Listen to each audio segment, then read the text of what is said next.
The early morning air was crisp when I stepped out of my house, coffee in hand, ready to start my usual morning routine. The neighborhood was usually peaceful at this hour, with only the occasional jogger or dog walker passing by. I had been living here for 5 years, enjoying the quiet suburban life despite the ever-present overreach of our homeowners association. It wasn't until last week that I had my first real brush with them, receiving an absurdly formal letter about an outstanding $79 fine for improperly stored trash cans. I had found the whole situation ridiculous. My cans had been neatly tucked away on collection day, just as they had been for years. Assuming it was a clerical mistake, I had made a mental note to contact the HOA office and clear up the issue, but life had a way of keeping me busy. As the chief of police for the city, I had far more pressing concerns than HOA nonsense. However, the universe had a twisted sense of humor, and I was about to find out just how far some people would go over a petty fine. As I approached my car, I noticed something unusual. A vehicle was parked directly across my driveway, blocking my exit entirely. A white truck with the bold HOA compliance logo plastered on its side stood there as if daring me to question its presence. At first, I thought it was some kind of mistake. Maybe someone had broken down, or a worker had temporarily stopped while dealing with another home. But as I walked closer, my eyes locked onto 2 men standing by the truck, wearing cheap polo shirts with HOA badges clipped to their collars. One of them, a stocky guy with sunglasses perched atop his head, leaned against the vehicle with a smug expression, scrolling through his phone. The other, a wiry man with a clipboard, appeared to be taking pictures of my house. My gut tightened. I cleared my throat loudly, making my presence known. The stocky man glanced up, looking me over before offering a dismissive nod. "Morning, sir. Just handling some compliance issues." His tone was casual, but the way he didn't move an inch from his position sent a clear message. I wasn't going anywhere until they decided I could. "You're blocking my driveway," I said evenly, keeping my temper in check. The man smirked. "Yeah, we know. You've got an outstanding fine on your record, and HOA policy states we can enforce penalties as we see fit. No exceptions." I felt my jaw tighten as I processed his words. They had parked here, deliberately, to punish me over a $79 fine. This wasn't a simple clerical mistake or an unfortunate oversight. This was an HOA power play, an attempt to exert control, and they had no idea who they were dealing with. I took a slow breath, keeping my expression neutral. "And blocking my driveway is part of this enforcement?" I asked, my voice level but firm. The man with the clipboard finally spoke up, barely glancing at me. "Sir, if you have an issue with HOA policy, you can take it up with the board. We're just following procedures." I almost laughed at the audacity. Procedures? What kind of backwater enforcement methods were these? I knew my rights, and I knew that this was borderline illegal, if not outright harassment. But instead of pulling rank immediately, I decided to play along, to see just how far they would take this ridiculous stunt. I crossed my arms. "All right, then. I'd like to see the specific policy that allows you to obstruct a resident's driveway over a minor fine. Since you're following procedures, surely you have documentation proving this is within your authority." The stocky man scoffed. "Look, we don't have time for this. Just pay your fine, and we'll move." He sounded so confident, so sure that I was just another powerless homeowner beneath the thumb of the HOA. That confidence would soon crumble, but for now, I watched them, letting them dig their own grave. "And if I refuse?" I asked, raising an eyebrow. The clipboard guy finally looked at me, his expression shifting from disinterest to mild irritation. "Then we escalate." I nodded slowly. Interesting. They had no idea that I outranked them in every possible way. But instead of dropping the bombshell just yet, I decided to give them one last chance to back down. "Move the truck," I said simply. The stocky man grinned. Or what? He had no clue. Absolutely no clue who he was messing with. And I was going to enjoy every second of this. The smirk on the stocky man's face irritated me, but I remained composed, watching as he and his clipboard-wielding partner exchanged amused glances. They really thought they were in control of the situation. HOA enforcers, drunk on their minuscule authority, were always the same, intoxicated by the illusion of power. What they didn't realize, however, was that I had been dealing with real criminals for over 2 decades. I had faced down hardened gang members, corporate fraudsters, and organized crime bosses who were smarter and more ruthless than these 2 clowns. Yet, here they were, attempting to flex their fabricated authority over me, the chief of police. I didn't want to pull rank so soon. It was far more interesting to let them expose just how corrupt and reckless they were willing to be. Folding my arms, I kept my expression neutral. "Let me get this straight," I said, my voice calm but firm. "You're refusing to move your vehicle from my property, even though I have made it clear that you're obstructing my driveway?" Clipboard guy gave a dismissive shrug, flipping through his papers. "We don't need to explain ourselves to you. The HOA has the right to enforce its policies however it sees fit.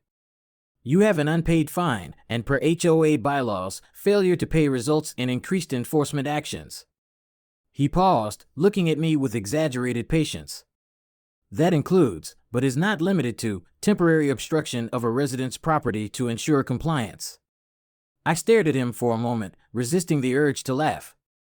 "So let me get this straight. You think the HOA can legally blockade someone's driveway because of a $79 fine?" The stocky man chuckled. "That's how it works around here, buddy. Pay up, and this all goes away." Ah, there it was. The thinly veiled threat. The same kind of small-scale extortion I had seen 100 times before, just dressed up in khakis and HOA-branded polo shirts instead of back-alley intimidation tactics.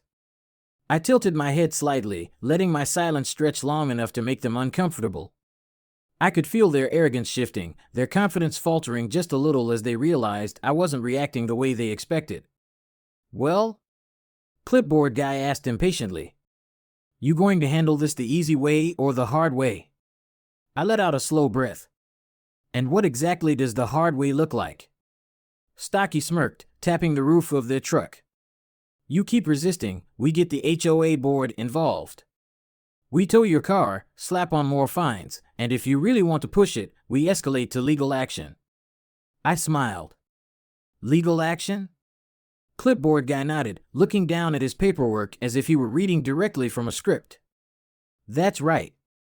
Refusal to comply with HOA mandates can lead to further financial penalties, and in extreme cases, we can file a civil complaint against you. Could even lead to foreclosure if you really rack up the violations." I let out a low chuckle, shaking my head. "Foreclosure? Over $79? The stocky man shrugged, enjoying himself. "You'd be surprised what we can do if we really want to." I steadied them both, my patience wearing thin. These guys were the worst kind of bullies, people who had just enough authority to make life miserable for others, but nowhere near enough power to handle real consequences. I decided I had let this farce play out long enough. Slowly, I reached into my back pocket and pulled out my wallet. For a brief second, I saw relief flash across their faces. They thought I was about to pull out a credit card and pay up. Instead, I flipped open my badge holder, the gleaming emblem of my office catching the sunlight. Their expressions changed instantly. Clipboard guy's smug grin faltered, his eyes widening as he took a step back. Stocky, the mouthy one, squinted at the badge, his brain clearly struggling to process what he was looking at. "I think you boys need to listen carefully," I said, my voice calm but carrying a weight that was impossible to ignore. "I am the chief of police for this city. And what you're doing right now, obstructing my property, attempting to coerce money from a resident under false pretenses, and making threats about legal action you have no authority to enforce. That's illegal. Every single part of it." The silence was deafening. Clipboard guy's hands tightened around his paperwork, his face draining of color.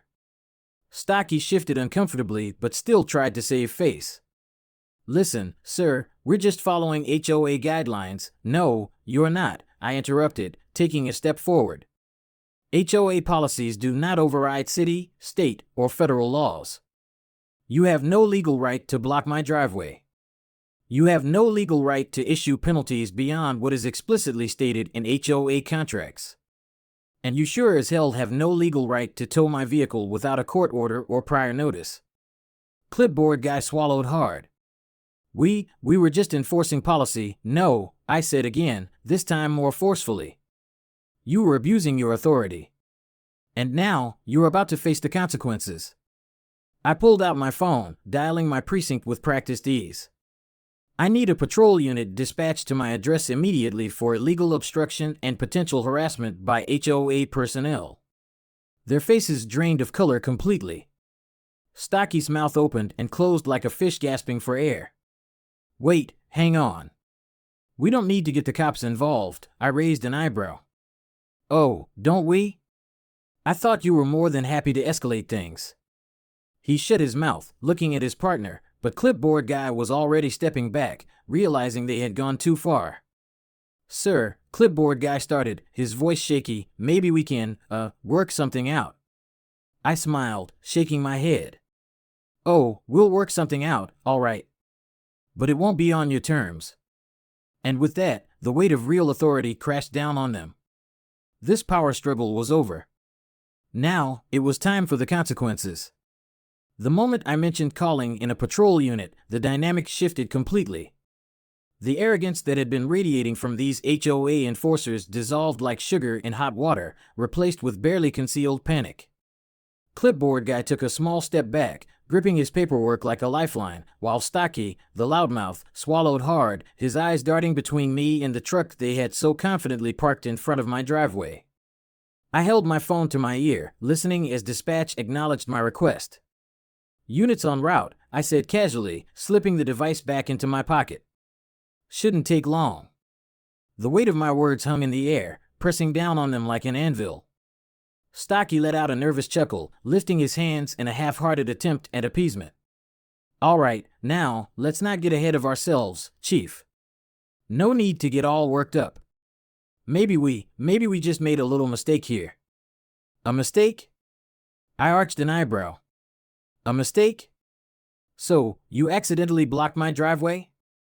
Accidentally refused to move when I asked? Accidentally tried to intimidate me into paying an unjustified fine? Clipboard Guy licked his lips, clearly struggling to come up with a response. Look, sir, we're just doing what we were told. The HOA board has policies in place, and we're required to enforce them. I tilted my head slightly. By whom, exactly? He hesitated. The Compliance Division. I almost laughed. The Compliance Division? You mean the same HOA board members who write the rules and then send guys like you out to play enforcer? His silence was answer enough. Tell me something, I continued, crossing my arms. Have you ever actually read the bylaws, or do you just do what they tell you without question? He shifted uncomfortably. Stocky, clearly realizing that the situation was slipping through his fingers, went on the defensive. Look, man, you can't expect us to memorize every damn rule. We get an order, we follow it. That's how it works. I nodded slowly, as if considering his words. So, if they told you to break into someone's home and take their car for non-payment, you'd just do it? Clipboard Guy blanched. That's different. Is it? I challenged. Because what you're doing right now isn't all that far from theft. You're using coercion and illegal obstruction to try and force money out of a resident under the pretense of authority you don't actually have. That's called extortion. Stocky's confidence shattered completely. Now, hold on, he started, but I cut him off with a sharp glance. No, you hold on. Here's what's going to happen. I pointed at their truck. You're going to move that vehicle. Now. Then you're going to give me the direct contact number for your supervisor, the person who authorized this little stunt. Clipboard Guy hesitated for a beat too long. I narrowed my eyes. Unless you'd rather explain all of this at the precinct? His face paled. No, sir. I mean, yes, sir. We'll move the truck right away. Stocky shot him an incredulous look, but one glare from me was enough to shut him up. Clipboard Guy fumbled with his keys, rushing to the truck as he scrambled inside. Within seconds, the engine roared to life, and the vehicle lurched backward, finally clearing my driveway. I walked up slowly, my boots crunching against the pavement as I made my way to Stocky, who was shifting uncomfortably. The number, I reminded him. He hesitated, then exhaled sharply before rattling off a phone number.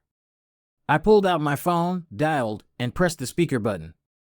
The line rang twice before a clipped, irritated voice answered. "This is Mark Holloway, HOA Compliance Director." I didn't introduce myself. "Mr. Holloway, I have 2 of your enforcers here at my property. They blocked my driveway and refused to move, claiming they were authorized to do so over a $79 fine." There was a pause. "And who is this?" "Chief of Police," I replied, my tone as sharp as a blade. The silence on the other end of the line stretched uncomfortably. Then, in a much more cautious tone, Holloway asked, "Chief of what, exactly?" "Chief of Police," I repeated, letting each word sink in. "The very person who has the authority to decide whether or not I want to press charges for harassment, unlawful obstruction, and extortion." Clipboard guy visibly gulped. Stocky looked like he wanted to disappear. Holloway's response was stiff. I see. Well, Chief, I'm sure this was a misunderstanding." "No," I interrupted. "It wasn't. And I'm going to tell you exactly how this is going to go. You're going to pull every single fine and penalty issued under your so-called increased enforcement policies in the last 6 months. I want a full list of every resident who has had their property obstructed, their vehicles towed, or their access restricted in any way. I also want a copy of the bylaw that supposedly grants you this kind of enforcement power. And if I don't have those documents in my inbox by the end of the day, I will personally launch a full-scale investigation into your HOA, its board members, and its enforcement tactics." The weight of my demand hit him like a freight train. "That won't be necessary, Chief." "I can assure you." "Oh, it's necessary," I shot back. "And I strongly suggest you comply." There was a strained pause before Holloway finally relented. "Understood, Chief. I'll make sure the documents are sent." "Good," I said, and without another word, I ended the call. I turned back to the 2 enforcers, who stood frozen in place, eyes wide with panic. "Get out of here," I said coolly. "And don't let me catch you pulling this kind of stunt again." Clipboard guy muttered a quick, nervous "yes, sir," before practically jogging to the passenger seat. Stocky hesitated for a second as if considering whether to say something, but wisely chose to stay silent as he climbed into the truck. I watched as they sped off down the street, leaving behind nothing but the fading sound of tires on pavement. The neighborhood was quiet again, but I knew this was far from over. This wasn't just about me anymore. If these HOA enforcers had been emboldened enough to try something like this with me, how many other residents had they harassed? How many elderly homeowners had been bullied into paying absurd fines out of fear? This was bigger than just a blocked driveway.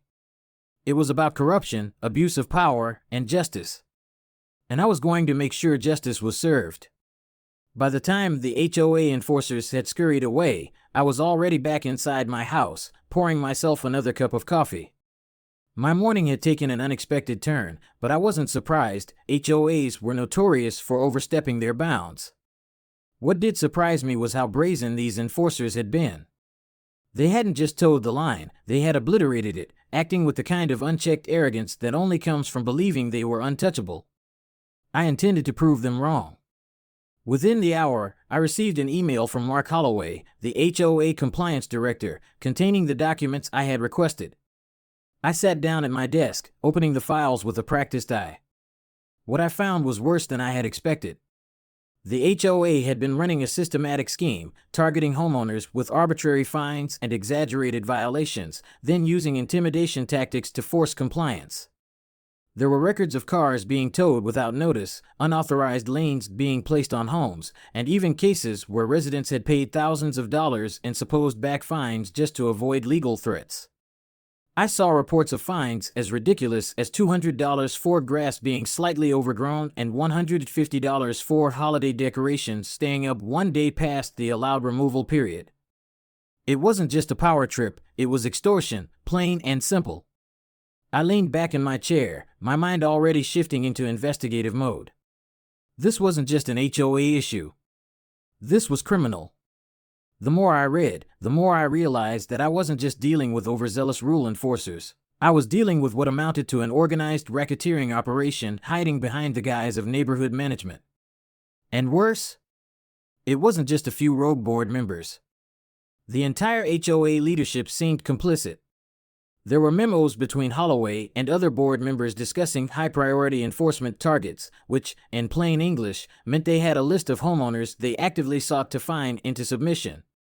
I even found an email exchange between Holloway and a private towing company discussing a mutual financial arrangement for removing vehicles on HOA orders, essentially a kickback scheme. I had seen enough. I forwarded the files to the city attorney, copying in my department's white-collar crimes division. Then, I made another call, this time to the local news station.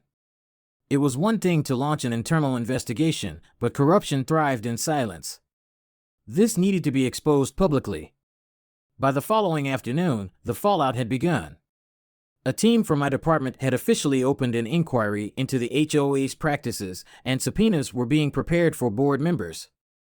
The city attorney's office issued a formal statement announcing a fraud investigation into the HOA's financial records, particularly their collection and enforcement tactics. The local news ran the story in prime time, and within hours, my phone was blowing up with calls and messages from neighbors.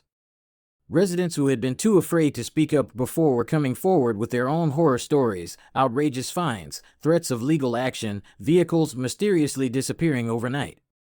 Some even mentioned suspicious HOA-approved contractors showing up at their homes and demanding payment for unsolicited repairs. It was worse than I had thought. The next HOA board meeting was scheduled for the end of the week, and to no one's surprise, it was standing room only. What was supposed to be a routine meeting turned into a public reckoning.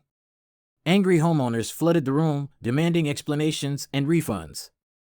Holloway and the rest of the board were visibly rattled, trying to maintain control, but it was useless. One by one, residents shared their experiences, their voices rising with frustration. I stood in the back, arms crossed, watching as the walls closed in on the people who had been so eager to bully their own neighbors.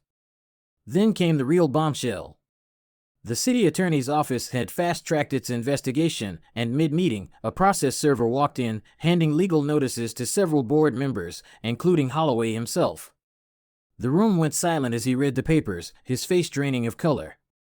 I knew exactly what they were: formal notices of investigation, potential charges ranging from fraud to illegal property enforcement. I caught his eye from across the room, and for the first time, I saw real fear in his expression. The HOA board attempted damage control, but it was too late. Residents began organizing a formal push to remove the entire leadership. Lawsuits were already in motion. The shady towing company was under scrutiny. And as the meeting devolved into chaos, I turned and walked out, satisfied that justice was finally catching up to them. But this wasn't over. Not yet. The fallout from the HOA's corruption scandal spread like wildfire. Within days, the city attorney's office escalated the investigation, and subpoenas were issued for financial records, email exchanges, and board meeting minutes. It didn't take long before the full scale of the corruption became public knowledge.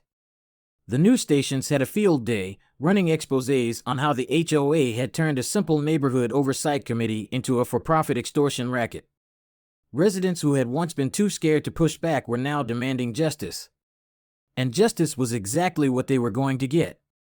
Holloway and several other board members resigned in disgrace before formal charges could be filed, hoping to avoid the public humiliation of being arrested while still in office. It didn't work.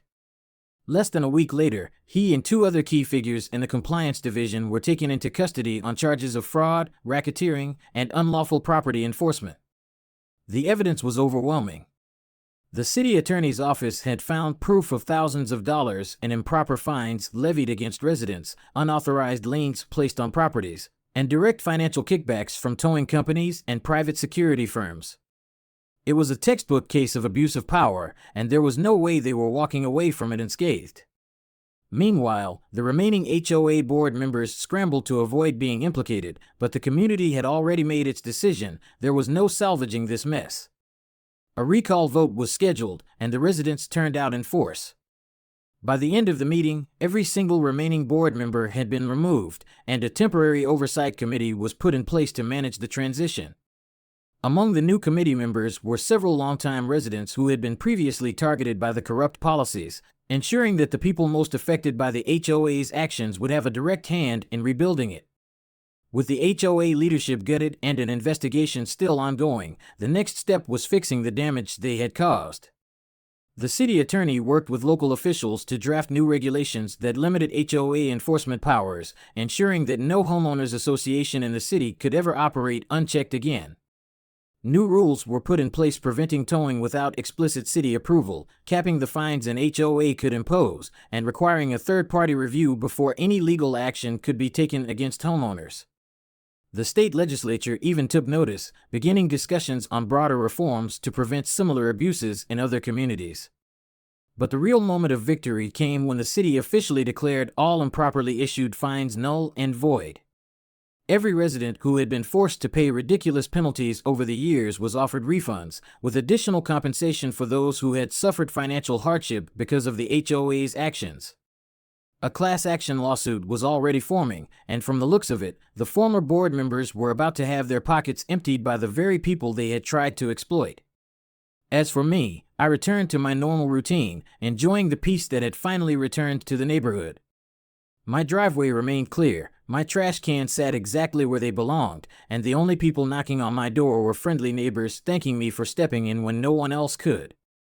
I hadn't planned on making an example out of the HOA, but in the end, they had done it to themselves. They thought they could intimidate and manipulate the wrong person, and they paid the price. One afternoon, as I sat on my porch drinking coffee, I noticed a moving truck pulling away from Holloway's former home. The man had been forced to sell his house to cover legal fees and restitution payments, and I couldn't help but think about the irony. After years of threatening residents with foreclosure, he was the one being driven out. I let out a small chuckle, shaking my head as I took another sip. Justice had been served. And my driveway? Never blocked again.